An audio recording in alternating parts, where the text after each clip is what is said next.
Dear friends, Iranians have been struggling for the past 150 years to establish a democratic political system in which the rule of law is supreme. Iranian universities and even high school students have been at the forefront of this struggle since 1934, when the first university opened in Iran. Since 1934, Iranian university campuses have always been a hotbed of political activism and protest. After the CIA/MI6 coup of August 18, 1953, when the popular government of Dr. Mohammad Mossadegh was overthrown and Mohammad Reza Pahlavi was put back on the throne, campuses have become even more political. In the immediate aftermath of the coup, an extremely repressive and oppressive environment prevailed in Iran. The universities remained the most important places where protests against the anti-nationalist and foreign-sponsored coup were taking place.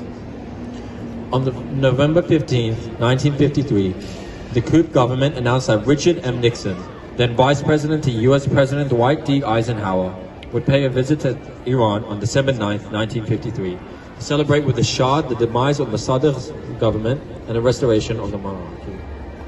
Despite the extreme repression, the Shah had not been able to completely crush the opposition.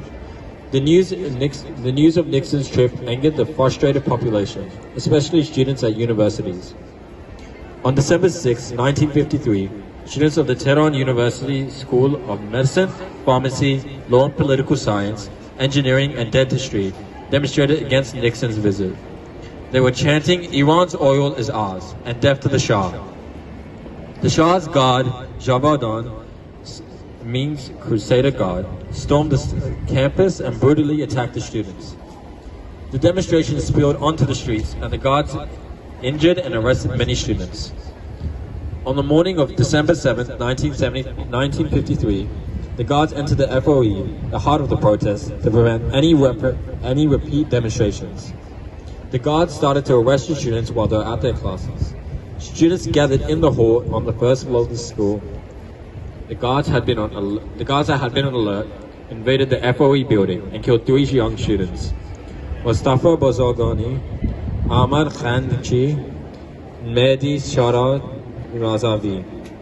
Since 16 Azar 1953, 7th December, has been commemorated every year as Student Day, as a symbol of the struggle of the Iranian students against dictatorship. For the years of bloodstain of the 3 students on the pillars of the main hall of the FOE were preserved.